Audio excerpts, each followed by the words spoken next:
مع شاشات الصباح ومع نهاية الامتحانات اللي بدأت من 3 شهور تقريبا من بداية الترم، الواحد اكتشف في ساعة تشتت وسرحان كده من المذاكرة انه هيفضل يمتحن طول عمره طول حياته، وان الدنيا دي فعلا دار امتحانات وابتلاءات، وان الواحد هيفضل يمتحن الى يوم ان تقوم الساعة. انا بتخيل كده ان كل نفس بنتنفسه هو امتحان بالنسبة لنا. يا ترى طلعنا النفس دوت في حاجة حلال ولا حرام؟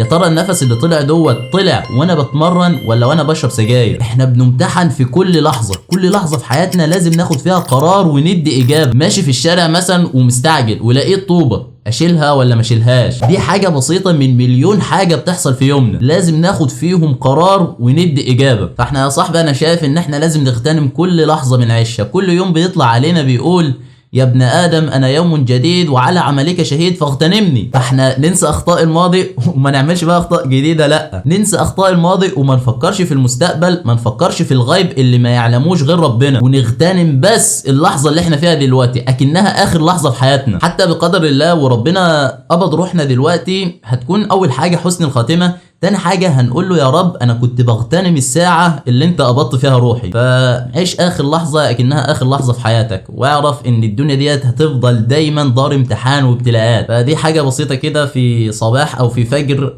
ليلة الامتحان. يلا أشوفكم على خير بقى عشان أروح ألبس عشان أروح الامتحان.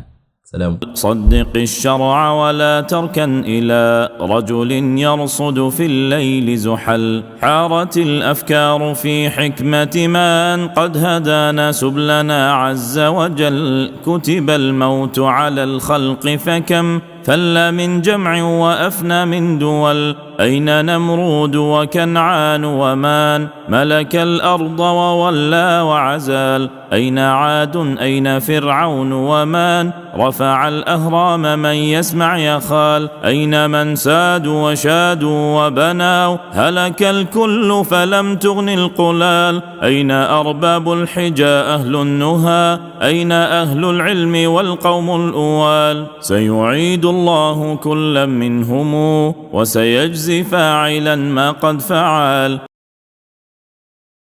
عشان تعرف بس ان الواحد ايام الامتحانات دي بيبقى تايه توهه.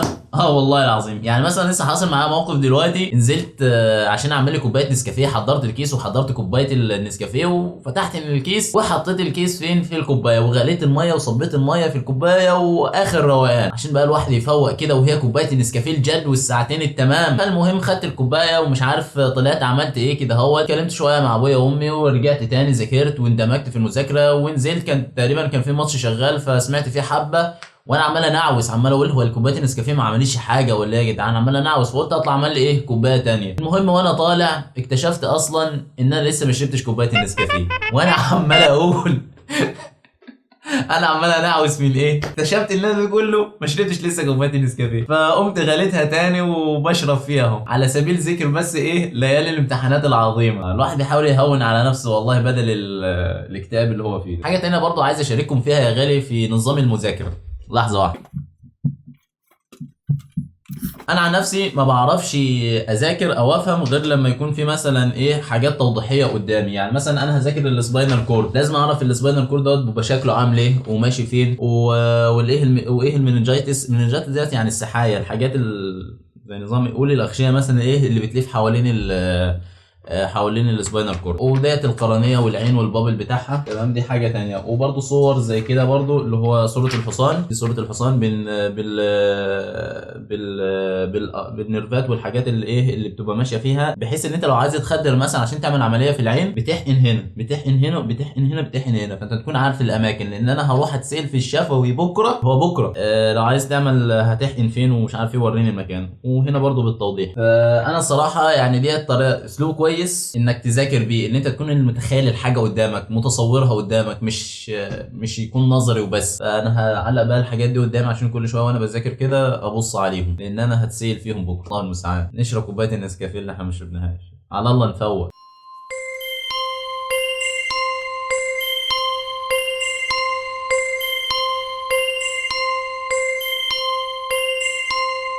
Three days later. صباح اخر يوم امتحانات، عاش. كله بيخلص كله بيعدي كله كده هينتهي، هيعدي بحلو ومره، وهو الحمد لله عدى بحلوها ومرها. هو لسه ما عداش قوي بس احنا بنتفائل في ربنا خير. سلام. عزيزي المشاهد، احب اقول لك اللي احنا خلصنا النهارده اخر يوم امتحانات الحمد لله. تعالى بقى احط البتاع دي هنا كده. اوبا، عارف ايه ده؟ دي مذكرات، دي بقى مش بنعمل لها انبوكسنج، لا ده احنا بنعمل لها بوكسنج. فاحنا بنقفلها ونبرشمها كده زي ما انت شايف، ونحطها بقى ايه في الدولاب جنب اخوات الى حين شعار اخر. يا نهار ابيض، يا نهار ابيض، كم هرمنا، كم هرمنا من اجل كل هذا، كم هرمنا. بحاول بقى انظف المكتبه واشيل الكراكيب واشيل الورق اللي حواليا. يعني بص كميه بهدله. يعني كده دي كده نضيفه كده، دي بعد النظافه، ده كله كده بعد النظافه. فكميه بهدله خالص، كمان المكتبه كانت متبهدله خالص. فانا بحاول بقى اعمل ايه، انظم الحاجات اللي انا هعملها خلال الاسبوعين الاجازه دول، ونخلي الحاجات دي قدامنا بالكتب بالسيستم بالنظام ان شاء الله يعني. ونشيل القرف ده، متقولوش لحد بس هو قرف. بس يلا الحمد لله، خلقنا لاجل هذا، وما نيل المطالب بالتمني ولكن تؤخذ الدنيا غلابه. الحمد لله.